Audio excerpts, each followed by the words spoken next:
할렐루야. 우리 옆에 분 오고 인사하겠습니다. 반갑습니다. 네, 받으세요 하고 인사하겠습니다.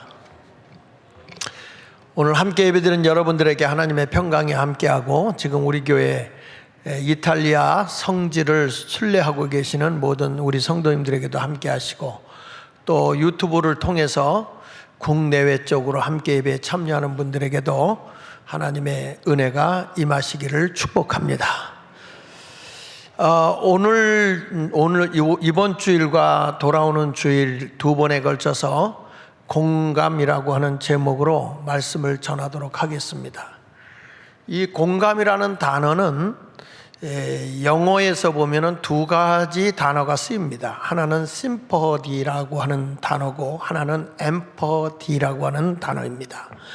그러니까 sympathy하고 empathy하고 이렇게 나오는데, 그 심퍼디라고 하는 것은 도대체 뭐냐 하면은 그 사람과 대화를 하다가 그 사람의 입장에서 이렇게 동조하는 겁니다. 동조하는 거예요. 그러나 이 엠퍼티라고 하는 거는 그 사람의 그 감정까지도 같이 내가 느끼고 거기에 함께 동참할 수 있는 그것을 공감이라고 얘기합니다. 그래서 우리 교회가 공감 예수 마을교회 할 때 그 공감이라는 단어는 엠퍼디라고 하는 단어를 씁니다.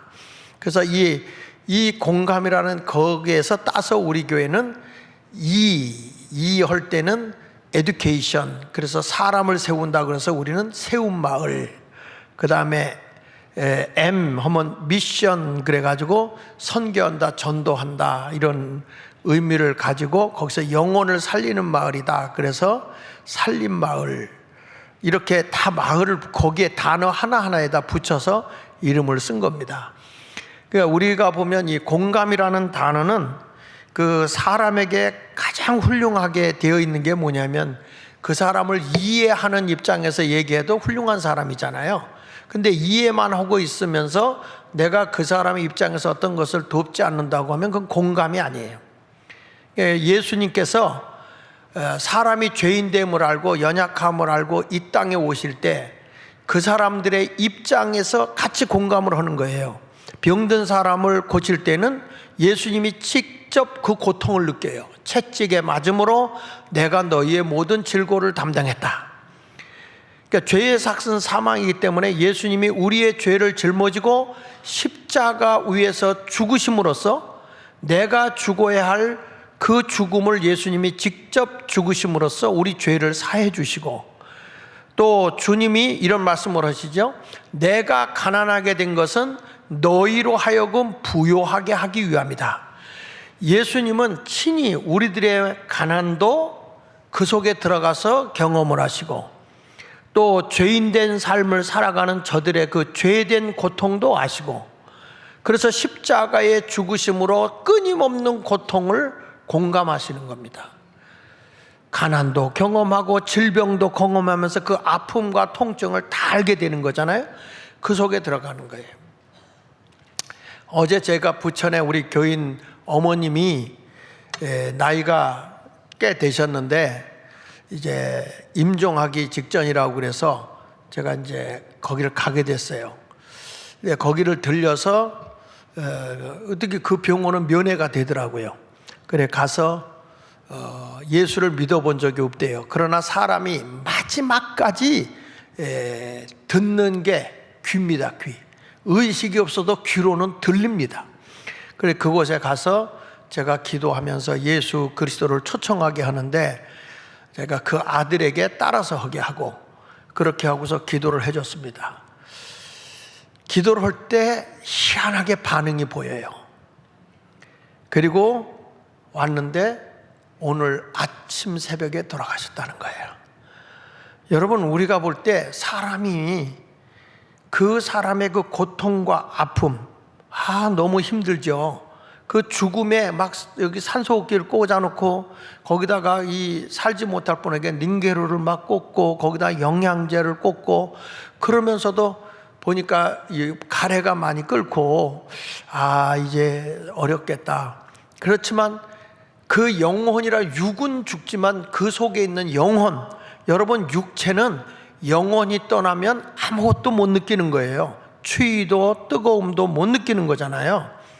우리 육체는 영혼을 담고 있는 그릇에 불과하다고요. 그래서 우리 주님은 이 세상에 오실 때 우리의 영혼의 문제, 우리의 삶의 문제까지를 다 가지고 찾아오신 분입니다. 그래서 오늘 공감에 대한 말씀을 여러분들에게 증거하기를 원합니다. 그래서 이 공감이라는 것은 상대방의 입장을 동일하게 느끼고 그것에 동참하는 게 공감이라고요. 옛날에 이런 얘기 있죠.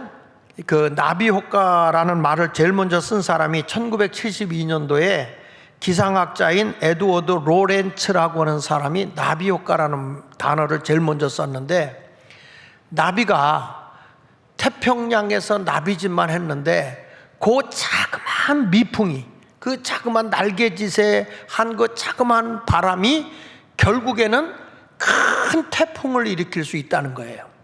우리가 아무것도 아니게 여기는 것이 큰 일을 만들어낸다는 것입니다. 작고 사소한 사건 하나가 커다란 효과를 가져낸다는 것이죠. 미국에서 여러분 그 큰 불황이 한번 왔었잖아요. 그 불황이 왔을 때가 시골에 있는 은행 하나가 부도났을 때, 그때 미국에 경제공황이 오는 거예요. 여러분, 우리가 볼 때 이건 대수롭지 않아 이렇게 생각할 수 있는 것이 큰 일을 이루어낸다는 것이죠. 그래서 오늘은 작은 날개짓 하나가 태풍을 일으킬 수 있는 것처럼 우리 주님이 우리에게 주고자 하는 작은 말씀 하나가 여러분의 인생을 바꿔놓을 수 있는 거예요. 그래서 오늘 공감에 대한 말씀을 여러분들에게 증거하려고 합니다. 사람이 살아가는 데 있어서 내가 공감하고 오늘 만나야 될 게 세 가지가 있어요. 그래서 그것을 저는 3M이라고 하는데, 첫째는 뭐냐면 여러분들이 오늘 만나야 되는 것 가운데 첫 번째가 다른 것이 아니라 영원한 말씀을 만나야 돼요. 영원한 말씀. 이것이 뭐냐면 메시지라고요. 내 인생을 좌우할 수 있는 게 하나님의 영원한 메시지예요. 저도 중학교 1학년 2학기 때 강다리 목사님의 설교를 듣는 순간에 내 인생이 바뀌었어요. 부흥회에 참여했다가 그분을 통해서 전해지는 메시지가 내 인생을, 나도 저렇게 목사의 길을 걸어가서 하나님의 사역을 해야 되겠구나, 메시지 하나가 인생의 미래를 좌우하는 거예요. 오늘도 살아계신 하나님, 영원하신 말씀을 여러분들이 삶 속에서 만나는 시간이 되기를 축복합니다. 두 번째 가서 우리는 훌륭한 스승을 만나야 됩니다. 다시 말하면 멘토를 만나야 된다는 거예요. 나를 누군가가 인도해주고 나의 방향과 길을 잘 제시해 줄 수 있는 멘토를 잘 만나는 것은 큰 힘이고 여러분의 인생에 있어서 큰 에너지가 됩니다. 그래서 멘토를 좋은 스승을 만나는 것이 중요하다. 세 번째 가서는 위대한 사명을 만나야 됩니다. 그냥 되는 대로 하루 살다가 인생 끝나는 게 아니라 위대한 사명을 만나야 되는데, 그게 바로 미션이라고요. 미션. 그 3M을 우리가 만나야 되는데, 첫째는 메시지요, 둘째는 멘토요, 세 번째는 미션입니다. 이 사명이라는 게 보낼 사자이고 명이라는 게 목숨 명자잖아요. 내 목숨이 있는 한 여러분들에게 어떤 사역을 위해서 보냄을 받는 것이 사명이라고요. 그래서 내가 어떤 일을 위해서 내 생명까지도 던질 수 있어야 그게 사명이지, 되는 대로 하고 싶으면 하고 하고 싶지 않으면 안 하는 것, 이것은 아니라고요. 그래서 오늘은 한 사람의 인생이 변화된 그 내용을 가지고 오늘 여러분들에게 공감이라는 단어에 대해서 함께 생각을 해보도록 하겠습니다. 은혜가 되기를 축복합니다. 예수님께서는 사마리아를 찾아가게 됩니다. 근데 사람들이 요한복음 14장 1절에 보면 요한복음 4장 1절에 보면 예수께서 가는 곳마다 세례를 많이 준다고 바리새인들에게 소문이 났어요. 그러니까 그 당시에 세례 요한이 침례를 주고 많은 영혼을 하나님께로 인도했는데, 이게 소문이 바리새인들에게는 예수가 세례를 준다고 소문나서, 사실은 예수님이 세례를 준 게 아니고 제자들이 세례를 준 거였거든요. 그래서 예수님에 대한 어떤 뭐랄까 대적이라고 할까요? 그 예수님께 그 어려움이 많이 왔어요. 그래서 예수님은 복음 사역을 위해서 세례에다가 초점을 두지 아니하고 하나님 나라의 희망찬 메시지를 전해야 되겠다. 그래서 주로 예수님이 갈릴리 지역을 중심으로 해서 복음 사역을 했어요. 예수님의 제자들을 뽑을 때도 갈릴리에서, 그 갈릴리 호수가 상당히 큽니다. 갈릴리 호수를 중심으로 사람들이 이쪽 동네 저쪽 동네 다 있어요. 그러니까 저쪽 동네를 가려면 배를 타고 가야 돼. 갈릴리 호수가 작은 호수가 아니에요. 상당히 큽니다. 예를 들면 갈릴리에서 가버나움을 가려고 하면 배를 타고 건너간단 말이에요. 그러니까 굉장히 넓은 거예요. 그래서 우리가 성지순례를 갈 때 갈릴리를 가게 되면 배를 타고 갈릴리를 이렇게 건너지 않습니까? 그 호수를. 그런데 굉장히 넓은 그런 호수인데 여기에 유대인들은 사마리아 동네를 통과하질 않아요. 거기를 가질 않습니다. 왜냐하면 그 땅은 더러운 땅이고 거기에 사는 사람들은 부정한 백성이라고 생각해서 남이스라엘에 사는 사람은 유다 사람이고 북이스라엘에 사는 사람들을 총칭 사마리아 사람들로 이렇게 불려요. 같은 이스라엘 사람인데 사마리아인이냐 아니면 유대인이냐 이걸 가지고 둘로 갈라진단 말이에요. 그런데 이 남이스라엘 사는 유대인들이 북이스라엘 사람인 사마리아 수도를 가려고 하질 않아요. 그건 이따가 제가 설명을 조금 이따 하고요. 그런데 아무도 거기를 안 가는데 요한복음 4장 4절에 보면 예수님이 갈릴리를 가시는 길에 사마리아를 통과해야 되겠다. 예수님은 의도적으로 사마리아를 가겠다고 말씀하고 있어요. 사마리아 동네는 다시 말하자면 유대인들에 의해서 멸시받는 고장이고 유대인과 사마리아 사람들이 서로 이렇게 만나질 않아요. 유대인들이 사마리아 사람을 사람 취급을 하질 않습니다. 그 이유는 왜 그러냐면 솔로몬 왕 이후에 이스라엘 나라가 둘로 갈라집니다. 당시에 솔로몬이 너무 그 건물 짓는 거에 신경 쓰다 보니까 백성들의 피를 많이 흘리게 했어요. 희생을 많이 강요했다고요. 그래서 그 당시에 참모진들이 솔로몬한테 이야기하기를 더 이상 국민들의 피를 빨리지 않고 이렇게 했으면 좋겠다. 솔로몬 왕이 죽은 후에 그의 아들 르호보암이 왕이 됐을 때 그걸 간청을 한다고요. 더 이상 아버지처럼 백성들의 피를 빨아서 건물을 짓지 않았으면 좋겠다. 이런 건의를 했더니 르호보암이 한 수 더 떠서 아버지 한 일에 비하면 아무것도 아니라는 거예요. 나는 더 강한 자가 될 거라는 거예요. 그래서 이 르호보암이 솔로몬의 아들이 왕이 됐을 때 참모진들이 여로보암을 중심으로 해서 북쪽으로 갈라져 나갑니다. 그게 북이스라엘의 수도가 사마리아예요. 그 사마리아에 북이스라엘이 세워지고 남이스라엘은 수도가 예루살렘입니다. 그 예루살렘을 중심으로 유대인들이 살아가고 있었는데 북이스라엘인 사마리아가 BC 기원전 722년경에 아수르 나라, 아시리아라고 부르죠. 아시리아. 근데 이 아수르 나라가 침범을 해가지고 북이스라엘을 정복해버려요. 북이스라엘을 정복하고 난 뒤에는 거기에 있는 관료들이나 지식인들이나 똑똑한 사람들을 포로로 잡아갑니다. 그리고 그 지역에 사는 가난한 사람이나 농부들이나 어려움 속에 있는 약한 사람들은 그곳에 살지만 이 일본이 우리나라를 합병하려고 할 때 언어를 뺏고 이름을 바꾼 것처럼 이 아수르 사람들이 어떻게 했냐면 이스라엘의 그 농부들이나 가난한 사람들하고 이 아수르 나라 사람하고 결혼을 시켜요. 강제로. 그리고 그들의 신을 섬기게 합니다. 그러다 보니까 이스라엘 사람임에도 불구하고 어쩔 수 없이 나라를 잃어버린 결과로 인해서 이 결혼을 하게 되니까 이 남이스라엘에 사는 사람들이 볼 때는 저들은 부정한 사람들이라 이렇게 얘기를 하는 거예요. 지금에 와서도 보면 우리가 뭐 친일파다 뭐다 막 그렇게 지금도 공격을 당하고 있지 않습니까? 우리나라도. 그런데 이 시대에 남유다 사람들이 이 사마리아에 살고 있는 사람들은 뭘로 취급했냐면 저는 이방인들과 혼혈한 민족이고 사람이 아니야. 저들은 개야.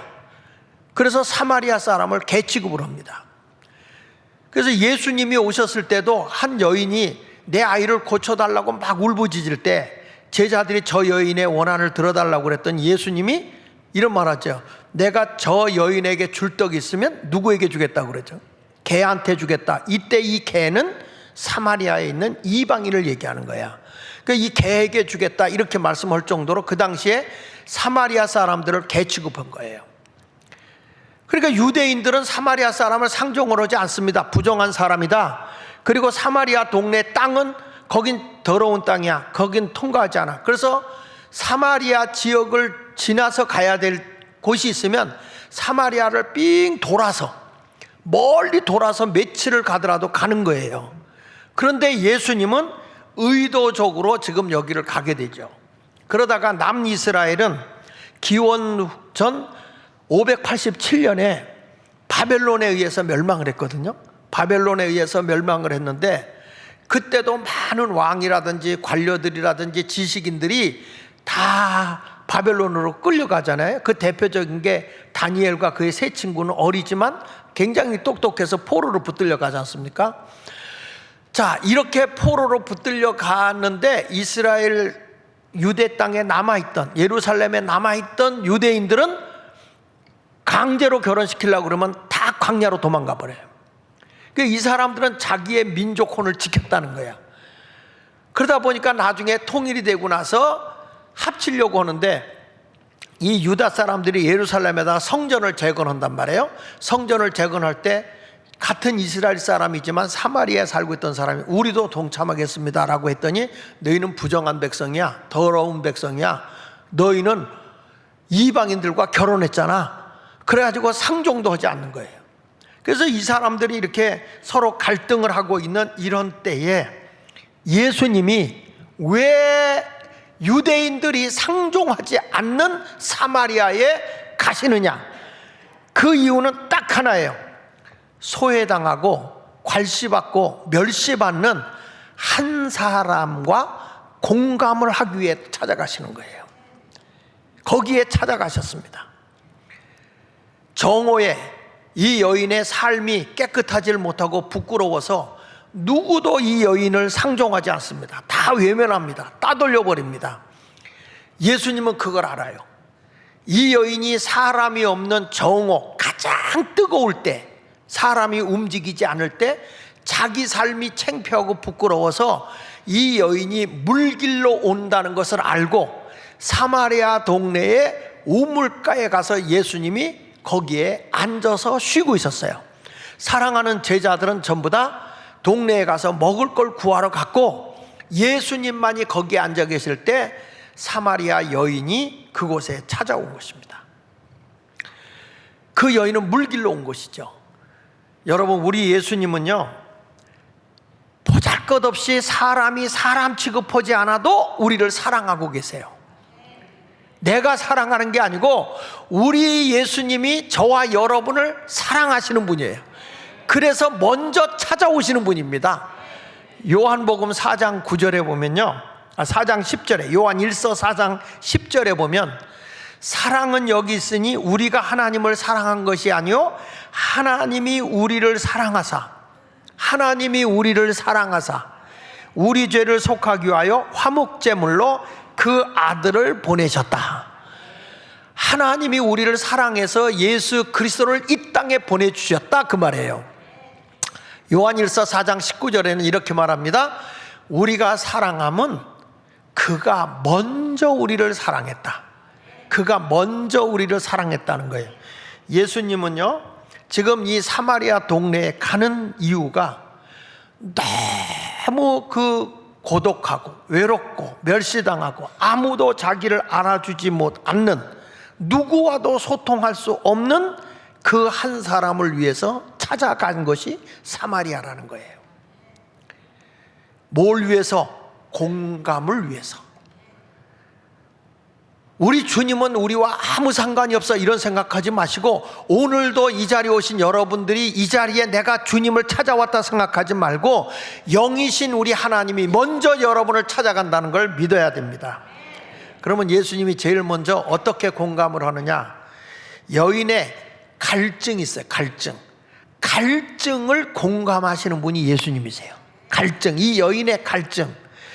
그래서 예수님이 우물가에 갔었을 때 이 여인이 물 길러 왔단 말이야. 사람들이 너무 이 자기를 멸시하고 조롱하니까 아무도 더워서 움직이지 않을 때 이 여인이 혼자서 우물가에 온 거예요. 거기에 예수님이 계셨던 거죠. 예수님이 나에게 물 좀 달라 그랬어요. 물 좀. 그러니까 이 여인이 이렇게 말하는 거예요.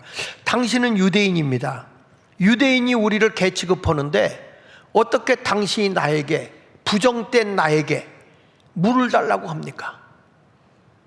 이렇게 하고 예수님에게 물을 안 주려고 여인이 거절한 거예요. 왜?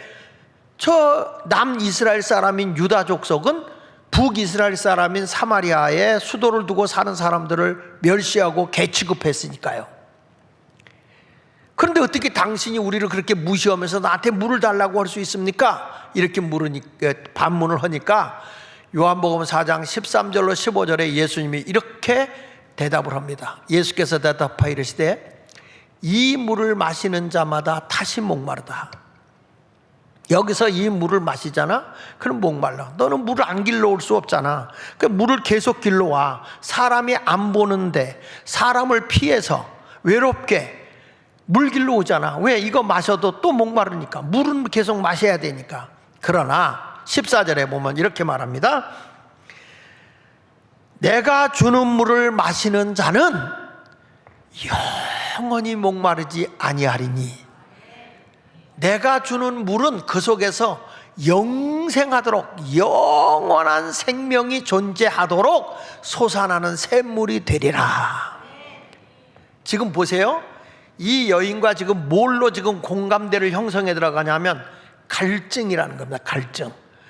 사람이 지금 갈증을 느끼고 있어요. 이 여인도요, 물을 통해서 갈증을 느낀다. 이 물 마시면 또 너희가 갈증을 느낀다. 근데 내가 주는 물을 마시면 영생이 솟아나는, 영원히 목마르지 않는 샘물이 있어. 그러니까 이 여자가 그런 물 나에게 주세요. 여자가 하는 말 좀 보세요. 15절에 여자가 이르되 주여 그런 물을 내게 주사, 그런 물을 내게 주사 목마르지 않고 또 여기 물길로 오지 않게 하옵소서. 지금 이 여인의 지금 무슨 문제를 예수님이 다루고 있냐면 갈증이라는 단어예요. 갈증. 너가 물길로 여기 왔잖아. 목마르잖아. 근데 이 물 마셔도 또 갈증이 느껴. 근데 내가 주는 물을 마시면 영원히 목마르지 않다. 아, 예수님 다시는 물길로 오지 않게 그런 물을 좀 내게 주세요. 요한복음 4장 7절에 하는 거예요. 예수께 물 달라 하는 거예요. 물 좀 달라. 나 물 좀 주세요. 다시는 목마르지 않을 그 물 좀 주세요. 그랬더니 예수님께서 좋아. 그러면 내 남편을 데리고 와. 너 혼자 오지 말고 내 남편을 데려와라. 이렇게 말씀을 하는 거예요.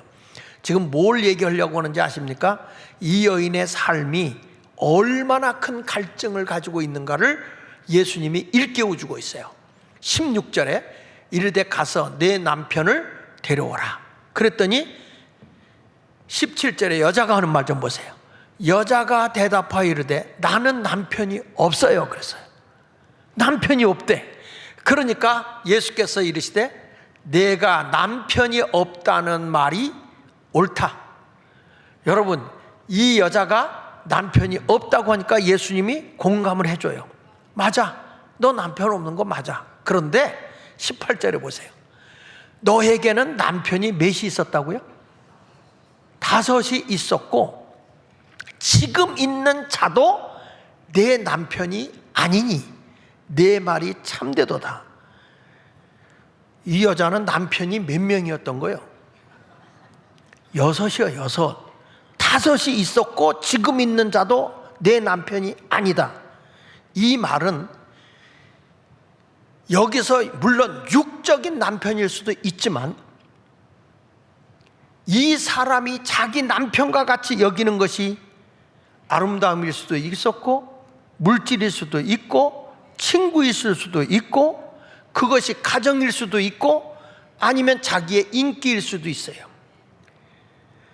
자기가 세상의 모든 걸 다 가져보면 행복이 올까? 내가 이것을 취하면 내가 만족함을 얻을 수 있을까? 전혀 만족함이 없고 다 갈증만 오는 거예요. 갈증만. 그래서 이 갈증 오니까 딴 걸 찾아가고 또 딴 걸 찾아가고 또 딴 걸 찾아가다 보니까 남편을 6이나 받았는데 지금도 갈증이야. 그래서 이 사람에게는 남편이 없다는 거예요. 예수님이 뭐라고 그래? 야, 이 못된 것아, 네가 남편 5 갈아쳤잖아. 지금 있는 것도 내 남편이 아니야. 천하에 이런 비도덕적이고 몰상식한 여자가 어디 있어? 우리 같으면 전부 다 그렇게 손가락질하고 삿대질했을 거예요. 그런데 예수님은 내 말이 맞아. 뭘 하고 있어요? 공감을 하고 있어요. 여기 다시 한번 17절 보세요.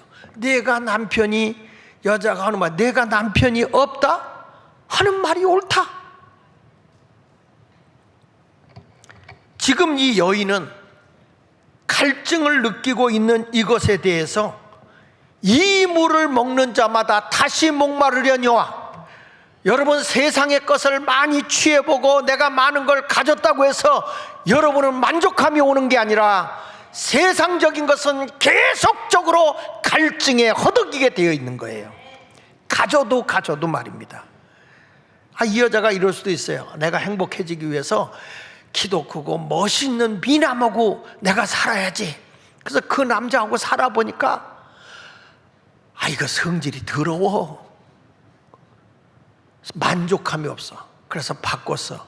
이번엔 좀 부자하고 한번 살아봐야 되겠다. 이건 내가 그냥 만든 거야. 성경에 나오는 건 아니고. 그래, 부자하고 살아봐야 되겠다 해서 부자하고 살아보니까 이거는 돈밖에 몰라. 세상에 구두쇠도 이런 구두쇠도 없고 돈도 써야 할 때 안 쓰고 그냥 내 평생 써온 이것뿐 꼬부치는 것뿐이야. 그 돈이 여러분 인간의 행복을 주지 못하는 거야. 이거 수존노야. 돈밖에 몰라. 돈 조금 쓰면 썼다고 막 하고 옷 하나 사 입었다고 발광을 떨고 인간하고 못 살겠다. 바꿔봐. 이번에는 좀 뭔가 활동적이고 역량 있는 사람을 좀 써봐야 되겠다 해서 활동 있는 사람을 만나보니까 이거 성질이 지랄이요. 그래서 이거 안 되겠다. 이 사람하고 또 못 사겠다. 이번에 한번 착한 사람하고 살아봐야 되겠다. 그 착한 사람을 만났더니 아무것도 안 해. 착하긴 한데 너무 착하니까 물러 터진 거야. 이게 여러분, 착하다는 게 그렇게 좋은 게 아니요. 착한 사람이요 되게 무능합니다. 얼마나 착하면 아무것도 안 하겠어. 착한 사람들이 그래. 뭐 하다가 좀 잘못되면 쐐기도 물어봤고 탁탁 치고 나가고 이런 사람이 일을 하지, 뭐 하지만 알았어요. 착하긴 한데 아무것도 일이 안 돼. 여러분, 착한 사람이 되게요 무능해요. 누가 나한테 속여요. 목사님 이분 착하고 그러면 나는 속으로 그래. 무능하겠다. 너무 착한 것도 그게 잘하는 게 아니요. 여러분 목사같이 나처럼 우리 장 목사님 싸놓고 그 말은 무슨 얘기냐? 무슨 일을 한다는겨.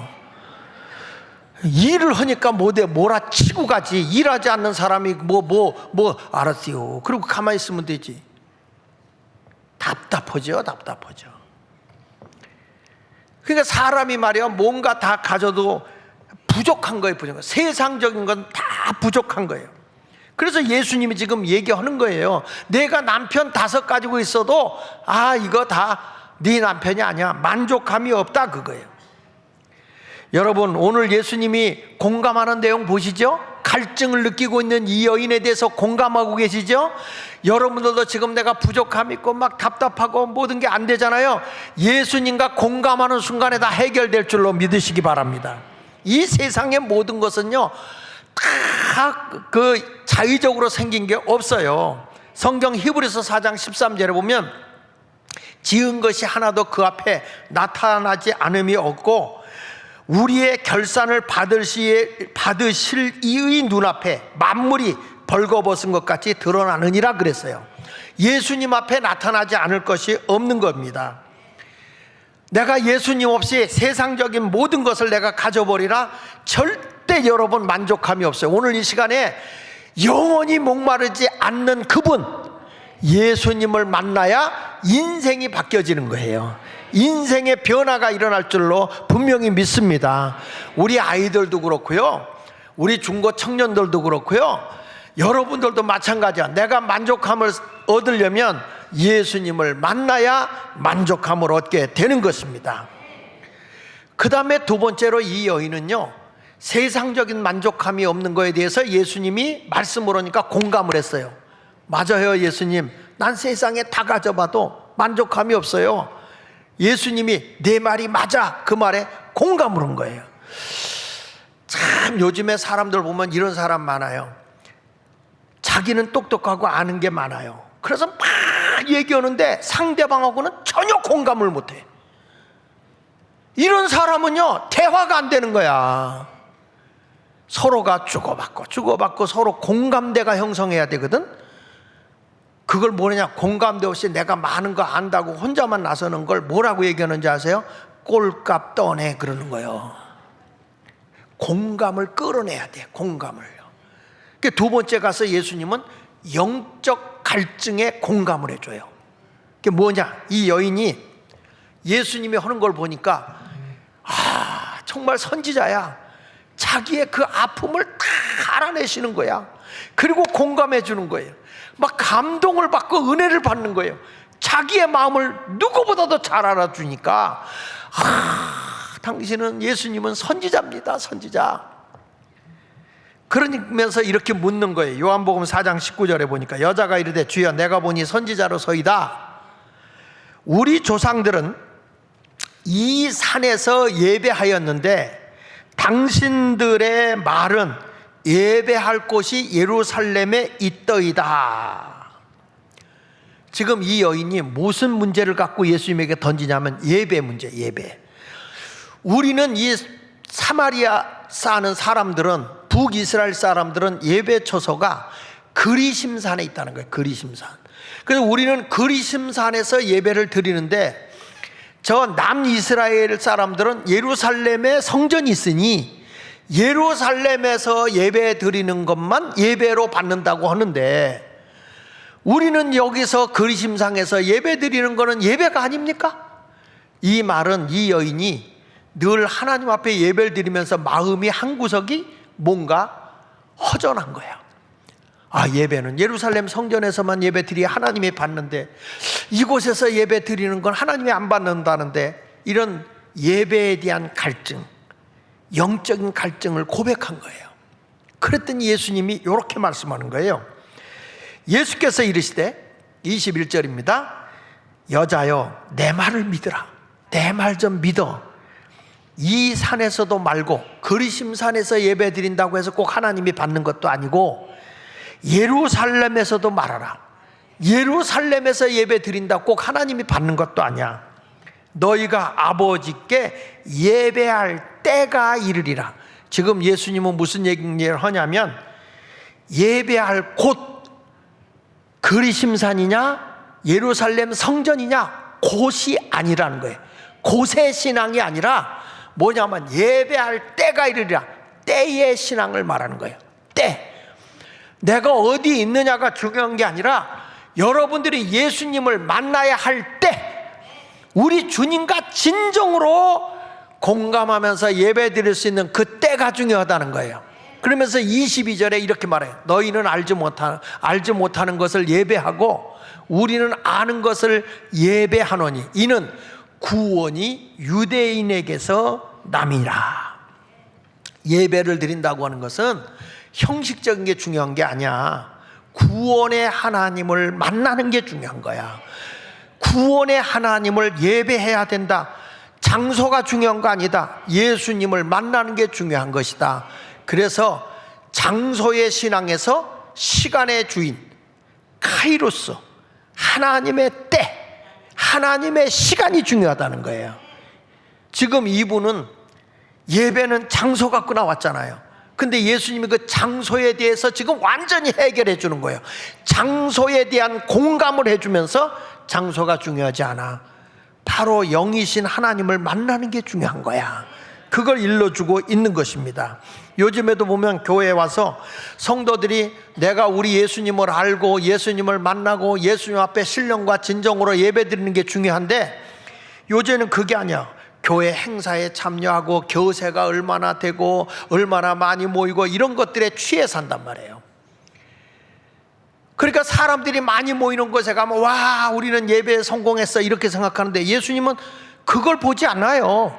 프로그램을 보는 것도 아니고 사람의 숫자에 있는 것이 아니고 신령과 진정으로 예배하는 걸 원하신다고요. 그래서 요한복음 4장 23절에 보니까 아버지께 참되게 예배하는 자들은 이렇게 말하잖아요. 우리는 그리심산에서 예배하고 당신들은 예루살렘에서 예배 드리는데 어느 예배가 진짜 예배예요? 이렇게 묻는 거예요. 여자의 영적 갈등을 하니까 예배하는 자들은 영과 진리로 예배할 때가 오는데 바로 이때다. 이때, 지금이다. 지금이 예배하는 거다. 지금 예수님은 영적인 예배에 대한 공감대를 형성하고 있는 거예요. 신앙생활 오면서 교회 와서 누구 목사님을 만난다, 누구를 만난다고 해서 여러분들이 이 어떤 예배가 드려진 게 아니고 우리 주님을 만나야 되는 거예요. 그 참되게 예배하는 자들은 영과 진리, 영은 뭐죠? 성령이에요. 성령. 진리는 뭐죠? 말씀이에요. 말씀. 그러니까 우리가 성령과 말씀으로 주님을 만나야 된다는 거예요. 1517년도에 이 마틴 루터가 종교개혁을 하잖아요. 이 종교개혁을 하는데 교회가 전부 다 전통 형식으로 가는 거예요. 캐톨릭이. 그러니까 여기서 종교개혁을 하고 나옵니다. 개신교가 그래서 나오는 거예요. 개혁을 하고 나오는 거예요. 그때는 성경책도 신령하다고 그래서 신부들만 성경을 갖고 다녔어요. 일반인들은 성경책을 안 읽었어요. 그때 마틴 루터가 외친 말이 뭔지 압니까? 모든 사람은 하나님의 말씀으로 돌아가야 된다.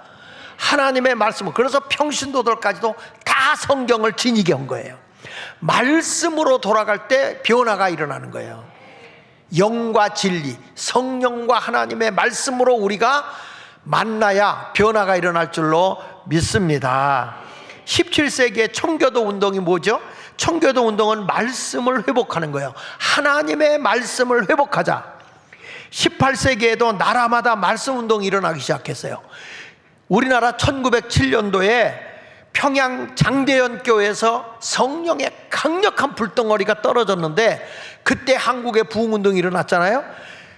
그때 무엇가 일어난지 아세요? 사경회가 일어난 거예요. 성경 공부, 성경을 일깨워 줄 때 성령의 불이 떨어진 거거든요. 그래서 요한복음 4장 24절에 예수님이 말씀하는 거예요. 하나님은 영이다. 하나님은 영이신 거예요. 어디든지 계세요. 무소부지하신 분이에요. 그래서 우리가 예배할 때 예배하는 자가 따라합시다. 영과 진리로 예배할지니라. 성령과 하나님의 말씀으로 내가 오늘 이 시간에 살아계신 우리 하나님을 만나야 되는 거예요. 나를 구원하러 오신 예수님을 만나야 되는 거예요. 내가 여기 왔다 갔다 누구 보고 갔다 아무 소용없어요. 지금 이 시간에 살아계신 영이신 하나님을 만나야 된다는 거예요. 하나님은 영이시다. 예배하는 자가 영과 진리, 성령과 말씀, 말씀과 성령으로 우리가 예배를 드려야 된다는 거예요. 그래서 오늘 여러분들이 말씀을 들을 때 그 말씀이 나와 공감대가 형성이 되어져야 되는 것입니다. 이담이 아닙니다. 바로 지금 이 시간이 중요한 겁니다. 예수님은요, 이 여인과 지금 영적 예배에 대한 공감대가 형성된 거야. 영적으로. 아, 그렇구나. 장소가 중요한 게 아니라 영으로 우리 하나님을 만나야 되는 거구나. 이 여인이요, 와, 갈증의 문제로 세상의 모든 것 다 소유해봐도 인간이 만족함이 없는 거예요. 만족함이 없는데 예수님이 그 만족함을 내가 주는 물을 마시면 영생하게 솟아나는 그런 물이 너희에게 주어진다는 거예요. 만족하는 삶을 살아간다는 거예요. 할렐루야. 그뿐 아니라 너희가 예배도 신령과 진정으로 영과 진리로 예배하는 자가 주님을 만나는 거다. 이 여인이 그 말씀을 듣는데 공감대가 형성되니까 감동이 되는 거예요. 은혜가 된 거예요. 모든 사람이 자기를 외면하고 따돌리고 저런 여자, 저 사생활이 문란한 여자, 그래서 사마리아에서도 따돌림을 당하는 이 여자, 그래서 창피해서 아무도 우물가에 나오지 않는 가장 뜨거운 12시에 물길로 왔던 이 여인이 진정으로 예수를 만나고 나니까 부끄러움이 사라졌어요. 창피함이 사라졌어요. 내가 진정으로 예수를 만나면요, 여러분들이 가지고 있는 나의 핸디캡, 나의 약점, 나의 부족함, 이런 것이 숨겨지는 게 아니에요. 오직 예수로 드러나고 자랑하게 되는 거예요. 이 여인 좀 보세요. 너무 기뻐서 요한복음 4장 28절로 30절에 보니까 이 여인 좀 보세요. 그 물길로 왔다가 여자가 물동이를 버려두고 어디로 달려가고 있어요? 동네, 사마리아 동네로 들어가서 사람들 앞에 나타나는 거예요. 사람들에게 이르되, 사람들에게 말하기를, 뭐라고 말하느냐? 29절에 보니까 내가 행한 모든 일을 내게 말한 사람을 와서 보라. 여기 보십시오. 내가 행한 모든 일을 내게 말한 사람, 예수 그리스도 육의 옷을 입고 오신 메시아 되신 예수를 이 여인이 만났어요. 근데 여러분 보세요. 그냥 만났습니까? 예수님과 함께 말씀으로 공감대가 형성된 거예요. 진정한 그리스도를 만난 거예요. 그러니까 이 여인의 인생이 바뀐 거야. 창피함이 없어요. 내가 예수를 만나고 보니까 나의 갈증을 다 해결해 주는 분이 계시더라, 이 말이에요. 그래서 가서 사람들에게 달려가서 내가 만난 이분을 너희들도 와서 한번 보라. Come and see. 와, 그리고 봐라. 예수님을 너도 좀 와서 만나봐라 이거야. 만나봐라. 이분이 그리스도가 아니냐? 우리를 구원하러 오신 분이야.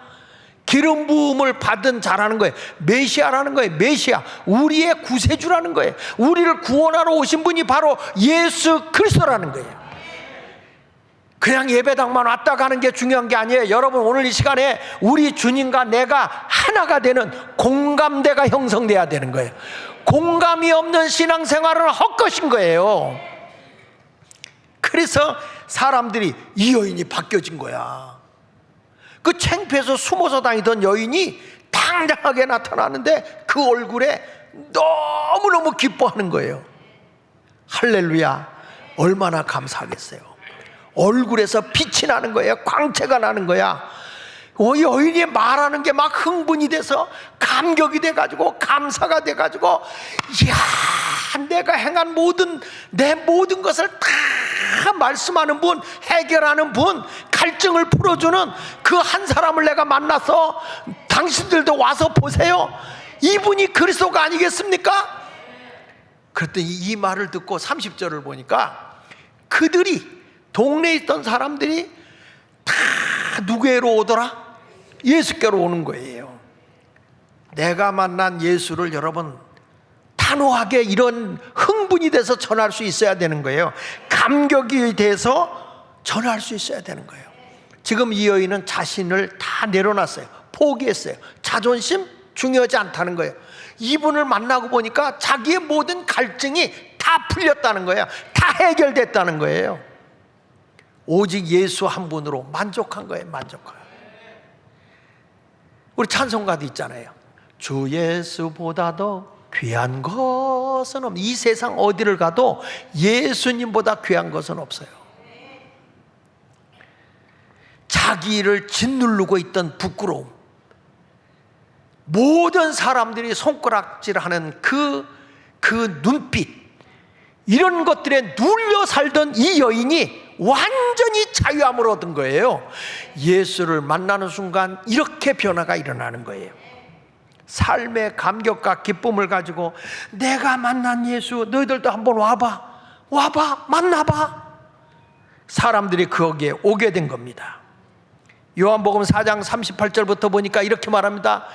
여자의 말이 내가 행한 모든 것을 그가 내게 말하였다 증언하므로 그 동네 중에 많은 사마리아 사람들이 예수를 믿었다 그랬어요. 믿었다.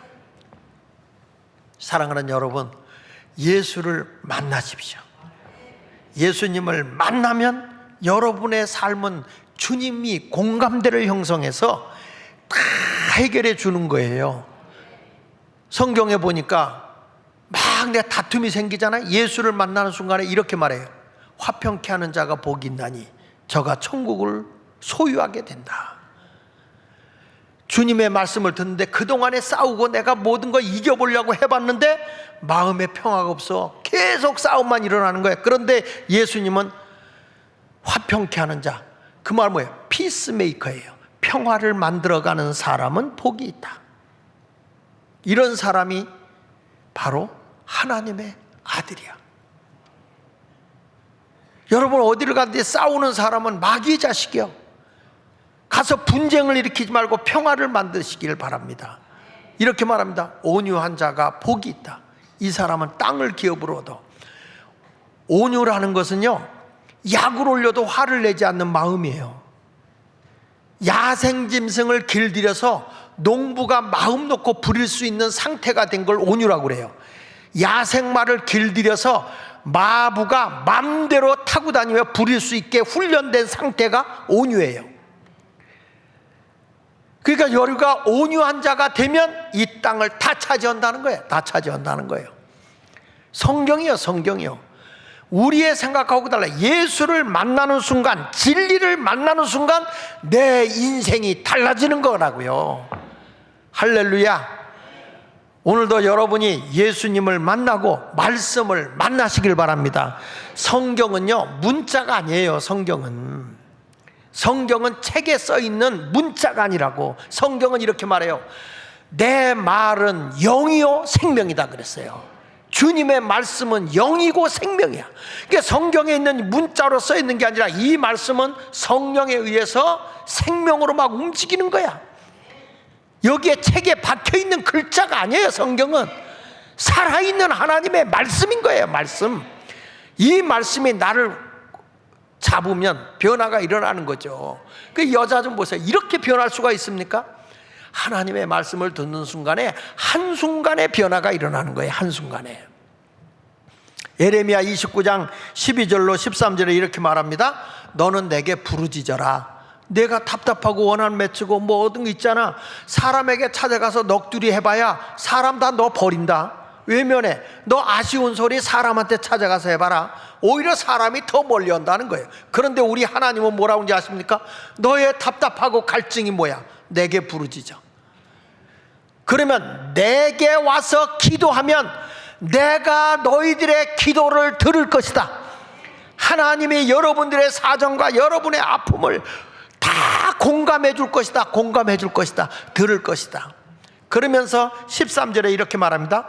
너희가 온 마음으로 나를 구하면 나를 찾을 것이요 나에게 찾아와라. 그러면 나를 내가 만나게 된다.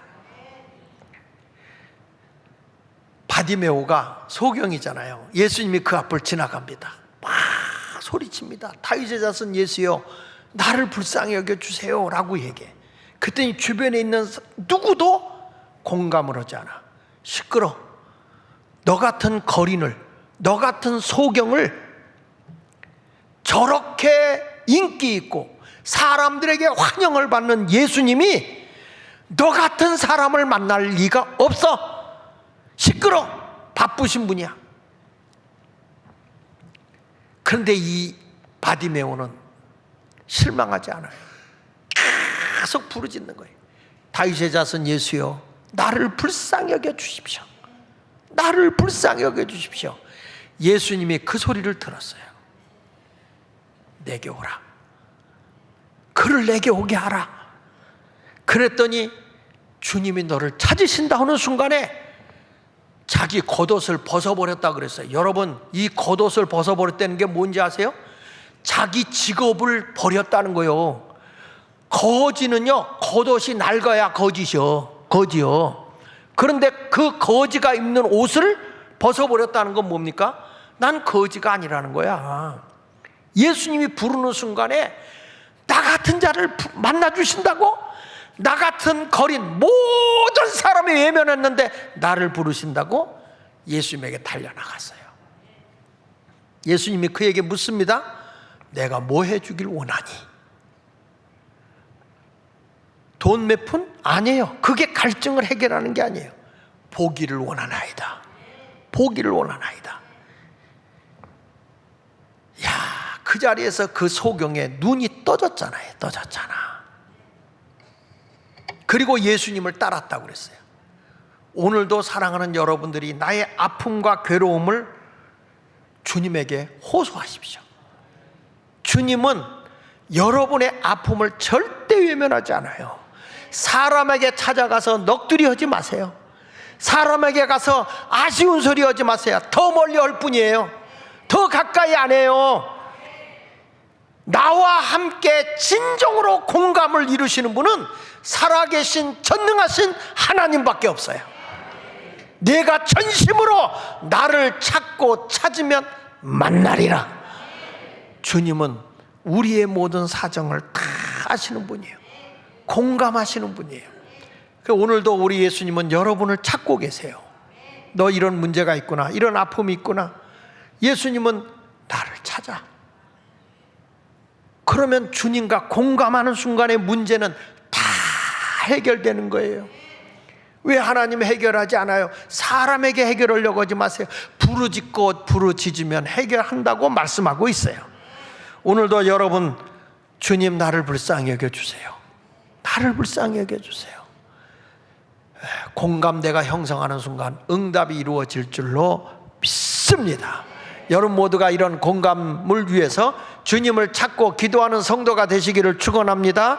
아니야, 나 같은 사람은 감히 창피해서 누구 앞에 나설 수 없어. 우리 교회도 공동체를 형성하려고 할 때 사람들이 그런 얘기 하더라고요. 아유, 나는 뭐 생활이 이렇고 뭐 가정이 이렇고 창피해서 나는 어느 공동체에 못 들어가겠어. 그게 교만이요. 그게 내 모습 이대로 주님 받아주십시오. 주님은 내 사정을 누구보다도 잘 안다고요. 강도 만난 사람이 있을 때 다 세상 사람들은 외면하고 갔어요. 그런데 사마리아 사람이 와서 그를 싸매어주고 그를 나귀에 태워서 주막집에 데려다 주면서 이를 돌봐줘라. 모자라면 내가 와서 채워줄게. 바로 그분이 사마리아 사람이에요. 강도 만난 나를, 죽어가는 나를 외면하는 분이 아니세요. 그분에게 다 맡기면 그분과 공감이 되는 순간 문제는 다 해결되는 거예요. 오늘 이 시간에 주님과 공감하기 위해서 여러분의 갈증을 주님께 아뢰십시오. 그리고 우리 예수님을 모시고 말씀으로 성령으로 만나는 여러분 모두가 되시기를 예수 이름으로 축원을 드립니다. 찬송 406장 우리 찬송 부르면서